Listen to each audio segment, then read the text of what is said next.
സാങ്കേതികമായിട്ടുള്ള ഒരുപാട് കാര്യങ്ങൾ, അതിന്റെ കഡസ്ട്രൽ മാപ്പൊന്നും ഉണ്ടായിരുന്നില്ല, സർവേ നമ്പർ ഉണ്ടായിരുന്നില്ല. അത് വാസ്തവത്തിൽ സാധാരണ ഒരു കൗൺസിലർക്ക് മനസ്സിലാകുന്ന രീതിയിലല്ല ഉണ്ടാക്കിക്കൊണ്ട് വന്നത്. അതുകൊണ്ട് തന്നെ അത് അന്നത്തെ ബഹുമാനപ്പെട്ട മന്ത്രി ഇത് കരടാണ്, നിങ്ങൾ ഇതങ്ങ് അയച്ചു തരണമെന്ന് പറഞ്ഞുകൊണ്ട് മാത്രമാണ് ഞങ്ങൾ അത് അയച്ചു കൊടുത്തത്. അതിനകത്ത് ഒരുപാട് ഞങ്ങൾക്ക് ആശങ്കയുള്ള കാര്യങ്ങളുണ്ടായിരുന്നു.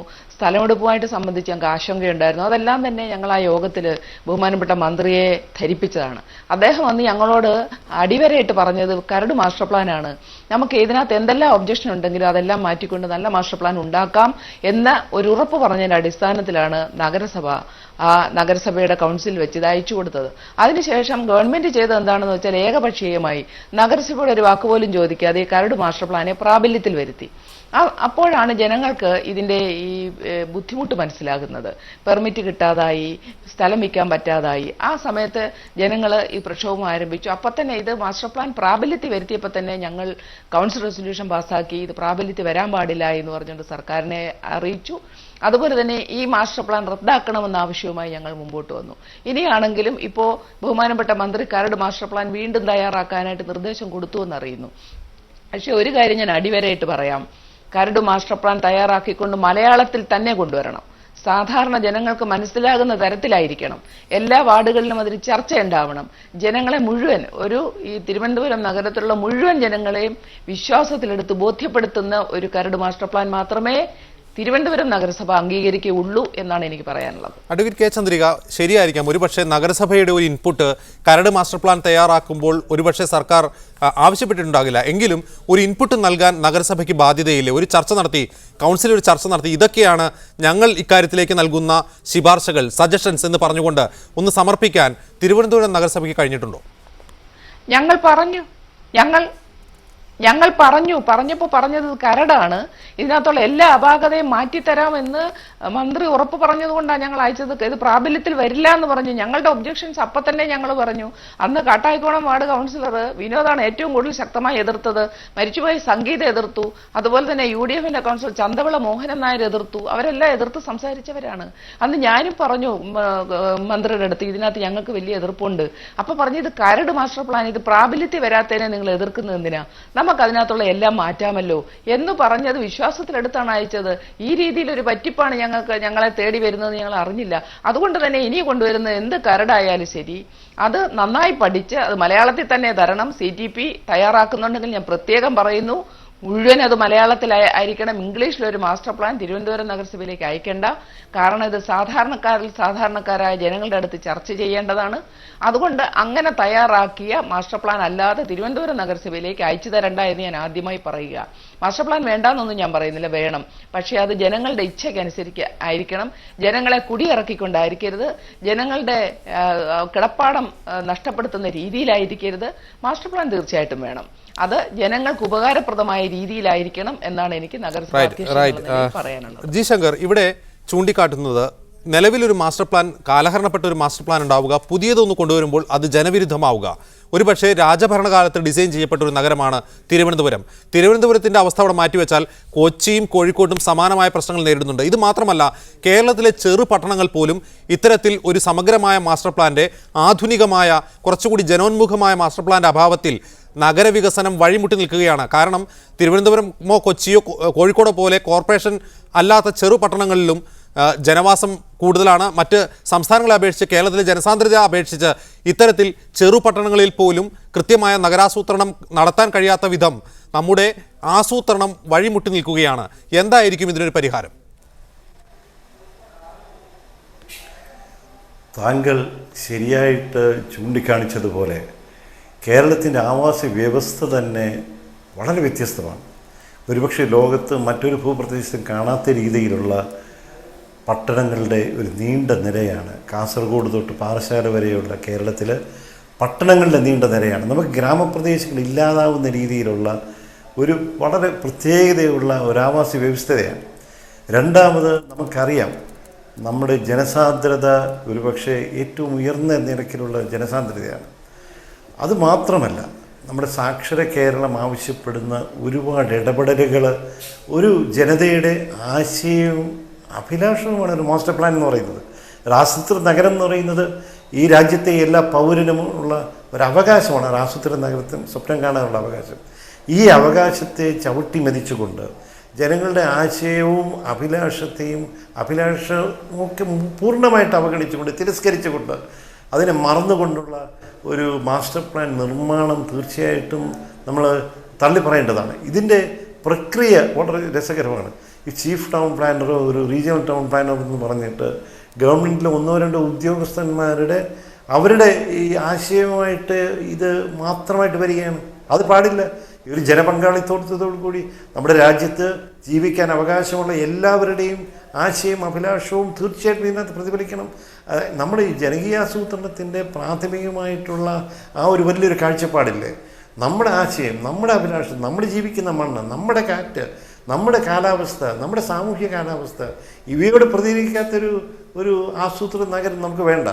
അപ്പോൾ നമുക്ക് തീർച്ചയായിട്ടും കേരളം വൻപിച്ച വെല്ലുവിളികൾ നേരിടുന്നൊരു സമയമാണ്. നമ്മുടെ ഭൂവിനിയോഗത്തെ സംബന്ധിച്ചിടത്തോളം, നമ്മുടെ പുതിയ കാലാവസ്ഥ ഉയർത്തുന്ന വെല്ലുവിളിയെ സംബന്ധിച്ചിടത്തോളം വളരെ ശക്തമായിട്ടുള്ള ഇടപെടലുകൾ നമ്മൾ ആവശ്യപ്പെടുന്നുണ്ട്. ബഹുമാനിയായ മേയർ പറഞ്ഞതുപോലെ ഈ നമ്മുടെ ശുചീകരണത്തിൻ്റെ കാര്യത്തിലാണ്, വേസ്റ്റ് മാനേജ്മെൻറ്റിൻ്റെ കാര്യത്തിലാണ്, മലിനീകരണത്തിൻ്റെ കാര്യത്തിലാണ്, പ്രകൃതി സംരക്ഷണത്തിൻ്റെ കാര്യത്തിലൊക്കെ ഒട്ടേറെ വെല്ലുവിളികൾ ഉയർന്നു വന്നിരിക്കുന്ന സാഹചര്യത്തിൽ അതിൻ്റെയൊക്കെ സാധ്യതകൾ ഉൾക്കൊള്ളുന്ന രീതിയിലാണ് നമ്മൾ മാസ്റ്റർ പ്ലാൻ തയ്യാറാക്കേണ്ടത്. അതിനെപ്പറ്റിയുള്ള കാഴ്ചപ്പാടുള്ള ഒരുപാട് പേര് നമ്മുടെ സംസ്ഥാനത്തുണ്ട്. അവരുടെ കഴിവുകൾ പരമാവധി ഉപയോഗിച്ചുകൊണ്ട് അവരുടെ ആശയങ്ങൾ സമാഹരിച്ചുകൊണ്ട് അവ പ്രതിഫലിക്കുന്ന രീതിയിലുള്ളൊരു നിയമനിർമ്മാണമോ ഒരു മാസ്റ്റർ പ്ലാൻ നിർമ്മാണമോ നിർഭാഗ്യവശാൽ നടക്കുന്നില്ല. അതാണ് നമുക്ക് എതിർപ്പ്. ഞാൻ പറയുന്നത് കേരളത്തിൽ നല്ല റിസോഴ്സസ് ഉണ്ട്. ഒരുപക്ഷെ മാസ്റ്റർ പ്ലാനിനെ പറ്റി, ടൗൺ പ്ലാനിങ്ങിനെ പറ്റി, കൺട്രി പ്ലാനിങ്ങിനെ പറ്റി ഏറ്റവും ഉജ്ജ്വലമായിട്ടുള്ള ആശയങ്ങളുള്ള ഒട്ടേറെ പേര് നമ്മുടെ നഗരപ്രദേശങ്ങളിലും പ്രാന്തപ്രദേശങ്ങളിലൊക്കെ ജീവിക്കുന്നുണ്ട്. അവരുടെ ഇവിടെയൊക്കെ ഒരു എക്സ്പെർട്ടീസ്, ഒരു സാങ്കേതിക അറിവുകളൊക്കെ ഉപയോഗപ്പെടുത്തിയിട്ട് നമുക്ക് ചെയ്യേണ്ടതുണ്ട്. തീർച്ചയായിട്ടും നമുക്കറിയാം, നമ്മുടെ സാക്ഷരതയിൽ മുൻപിട്ട് പറഞ്ഞാലും നമ്മളെ സംബന്ധിച്ചോളം ഭൂമി സാക്ഷരത അല്ലെങ്കിൽ പാർപ്പിട സാക്ഷരത എന്നൊക്കെയുള്ള ആശയം ഇപ്പോഴും അകലെ നിൽക്കുകയാണ്. അത് നമുക്ക് തിരിച്ചു കൊണ്ടുവരണം. ഒരു വീട് വയ്ക്കുമ്പോൾ വീട് മാത്രമല്ല, നമ്മുടെ ചുറ്റുമുള്ള മണ്ണ്, മരം, കാലാവസ്ഥ, കാറ്റ്, വെളിച്ചം, ഇതൊക്കെയുള്ള ഒരു സമഗ്രമായിട്ടുള്ളൊരു കാഴ്ചപ്പാട് നിർഭാഗ്യവശാൽ നമുക്ക് എവിടെയോ ചോർന്നു പോയിട്ടുണ്ട്. അത് നമുക്ക് തിരിച്ചു കൊണ്ടുവന്നില്ലെങ്കിൽ ഈ നമ്മൾ ചെറിയ മഴ പെയ്യുമ്പോൾ നമ്മുടെ റോഡുകളെല്ലാം തോടുകളാം, മലിനജലം ഒഴുക്കിക്കളയാനായിട്ടുള്ള, നമ്മുടെ ശുദ്ധജലം സംഭരിക്കാനായിട്ടുള്ള, മഴവെള്ളം സംഭരിക്കാനായിട്ടുള്ള, തകരുന്ന റോഡുകൾ സംരക്ഷിക്കുവാനായിട്ടുള്ള ഞാൻ പറഞ്ഞ ഇത്തരം കാര്യങ്ങൾ, വെള്ളപ്പൊക്കത്തിനെതിരായിട്ടുള്ള സംരക്ഷണ നടപടികൾ, വെള്ളം ഒഴുകിപ്പോകാനായിട്ടുള്ള സൗകര്യങ്ങൾ, കെട്ടിക്കിടക്കാതിരിക്കാനായിട്ടുള്ള സംവിധാനങ്ങൾ, ഇതൊക്കെ സമഗ്രമായിട്ട് ആലോചിച്ചിട്ട് വേണം തീർച്ചയായിട്ടും നമുക്കൊരു നഗര സംവിധാനത്തെക്കുറിച്ച് ആലോചിക്കുവാൻ. അതിന് നമുക്കെന്നും ഒരു സ്വപ്നമായിട്ട് നമ്മുടെ ജീവിതകാലം മുഴുവൻ ശിഷ്ട ആയുസൊക്കെ ഇതിനെപ്പറ്റി സ്വപ്നം കണ്ട് മാത്രം കഴിയുവാനായിട്ടുള്ള വിധിയാണെന്ന് തോന്നുന്നു സാധാരണ മലയാളിക്ക് ബാക്കി നിർത്തുന്നത്. ഡോക്ടർ മാത്യു വർഗീസ്, മൂലധനം നഗരപ്രദേശങ്ങളിൽ അധിനിവേശം നടത്തുന്നതിനെക്കുറിച്ച് താങ്കൾ സൂചിപ്പിച്ചു. കൊച്ചി പോലുള്ള നഗരത്തിൽ മൂലധനം നഗരാസൂത്രണത്തിന് ഒരു വിഘാതമാവുകയാണ്. നമുക്കറിയാം, കായൽ പ്രദേശങ്ങൾ വ്യാപകമായി കയ്യേറ്റം ചെയ്യപ്പെടുന്നു. അതേസമയം ചെറുകിട ആവാസ വ്യവസ്ഥകൾ, ചെറിയ വീടുകൾ വെച്ച് താമസിക്കുന്നവരുടെ മേൽ നഗരസഭ അതിൻ്റെ ചുവപ്പ് നാട അല്ലെങ്കിൽ അതിൻ്റെ ബുൾഡോസറുകളുമായി എത്തുന്നു, അവരെ ജീവിക്കാൻ അനുവദിക്കാതിരിക്കുന്നു. മൂലധനം നഗരാസൂത്രണത്തിന് വിഘാതമാവുന്ന കാഴ്ചയാണ് കൊച്ചി പോലെ സമുദ്രനിരപ്പിന് താഴെയുള്ള നഗരങ്ങളിൽ നാം കണ്ടുവരുന്നത്.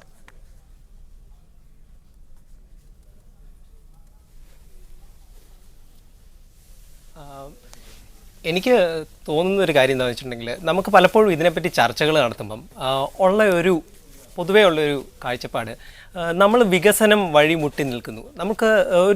നമുക്ക് എല്ലാവർക്കും തന്നെ ഉള്ളിൻ്റെ ഉള്ളിൽ ഒരു ധൃതി ഉള്ളതുപോലെ, വികസനത്തോടു കൂടി അതിനോടുള്ള ഒരു ധൃതി ഉള്ളതുപോലെ പലപ്പോഴും തോന്നുന്നുണ്ട്. ഇതിനകത്ത് ബന്ധപ്പെടുത്തി കാണാവുന്നൊരു കാര്യം, പണ്ട് യുദ്ധം കഴിഞ്ഞിട്ട് ഒരു കോൺഫറൻസ് ലെബനനിൽ നടന്നുകൊണ്ടിരിക്കുമ്പം അവിടെ കോൺഫറൻസ് ലീഡ് ചെയ്തുകൊണ്ടിരിക്കുന്ന ആൾ ചോദിക്കുകയാണ് ഇപ്പോഴത്തെ സ്ഥിതി എന്താണെന്ന്. അപ്പോൾ അവർ പറഞ്ഞു, ഇവിടെ എല്ലാ കാര്യങ്ങളും വളരെ വ്യക്തവും സ്പഷ്ടവുമായി ഒരു കുഴപ്പമില്ലാതെയാണ് നടക്കുന്നത്. കാര്യം ഇവിടുത്തെ GDP അല്ലെങ്കിൽ ഗ്രോസ് ഡൊമസ്റ്റിക് പ്രോഡക്റ്റ് വളരെ കൃത്യമായി ഉയർന്നു നിൽക്കുന്നു. വേറെ ഒന്നും കൊണ്ടല്ല, അവിടെ കൺസ്ട്രക്ഷൻ ആക്ടിവിറ്റി നന്നായി നടക്കുന്നുണ്ട്. യുദ്ധം കഴിഞ്ഞ് ബോംബുകൾ വീണ് ആളുകളെല്ലാം മരിച്ചു, പക്ഷേ അവിടെ വികസനം നടക്കുന്നുണ്ട്. എന്ന് വെച്ചാൽ കൺസ്ട്രക്ഷൻ ആക്ടിവിറ്റി, ഇക്കണോമിക് ആക്ടിവിറ്റി നടക്കുന്നുണ്ട്. ഞാൻ പറയുന്നത് എന്താണെന്ന് വെച്ചാൽ, ഇപ്പോൾ Jawaharlal Nehru national urban renewal mission, ഇങ്ങനത്തെ ഒത്തിരി സ്കീമുകളിൽ കണ്ടമാനം നേരത്തെ പറഞ്ഞതുപോലെ മൂലധനം നമ്മുടെ നഗരങ്ങളിലേക്ക് എത്തിക്കൊണ്ടിരിക്കുന്നുണ്ട്.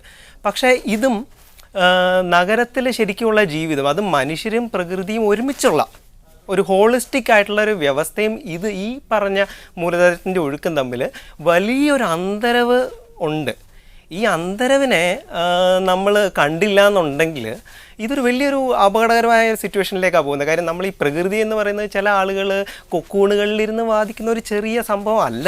ഇത് ശരിക്കും വളരെ ഡിസ്റ്റർബിംഗ് ആയിട്ടുള്ള ഒരു ഒരു ഒരു ഒരു ഇഷ്യൂ ആണ്. ആളുകളും കൂടെ അടങ്ങുന്ന ഒരു വ്യവസ്ഥയാണിത്.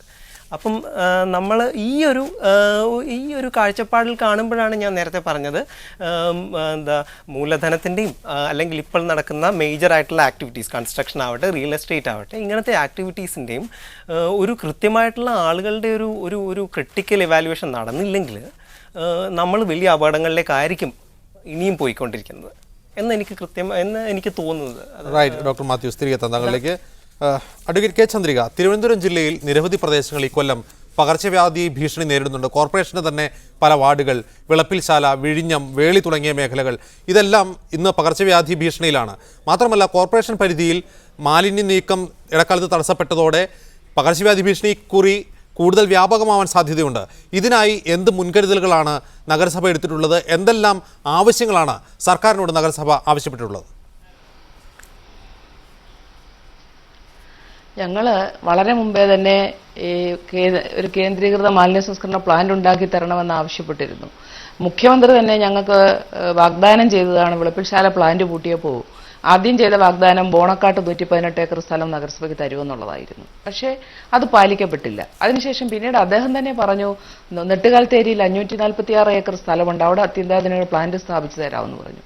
അതും നടന്നില്ല. അതിനുശേഷം കഴക്കൂട്ടത്ത് സ്ഥാപിച്ചു തരാമെന്നാണ് പിന്നീട് അദ്ദേഹം പറഞ്ഞത്.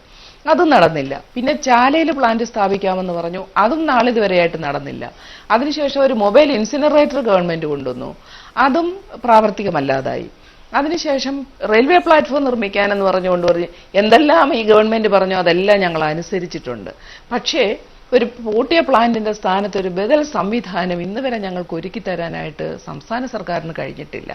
ഇപ്പോൾ ശ്രീ സുധീരൻ അദ്ദേഹം പറയുന്നത് കേട്ടു, നഗരസഭ ഗവൺമെന്റുമായിട്ട് യോജിച്ച് പോകണം എന്നൊക്കെ പറയുന്നത് കേട്ടു. വാസ്തവത്തിൽ ഏത് കാര്യത്തിലാണ് ഞങ്ങൾ യോജിക്കാത്തതെന്ന് അദ്ദേഹം ഒന്ന് പറഞ്ഞാൽ കൊള്ളാം എന്നോട്.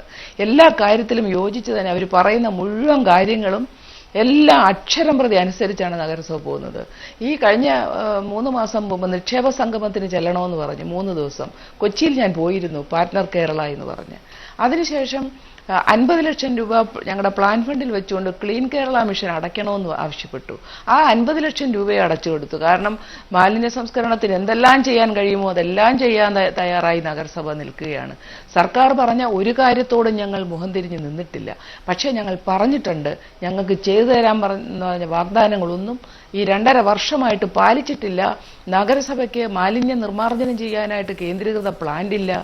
ഞങ്ങൾ വളരെ ബുദ്ധിമുട്ടുകയാണ്. സുപ്രീം കോടതി വിധി അനുസരിച്ചാണ് വിളപ്പിൽശാലയിൽ പ്ലാന്റ് ഉണ്ടാക്കിയത് എന്ന് അതിനനുസരിച്ച് സുപ്രീം കോടതി പോലും 90 ടൺ മാലിന്യം കൊണ്ടുപോയി സംസ്കരിക്കാനായിട്ടുള്ള ഓർഡർ പുറപ്പെടുവിച്ചു. അതുപോലും അനുസരിച്ചിട്ടില്ല. ഈ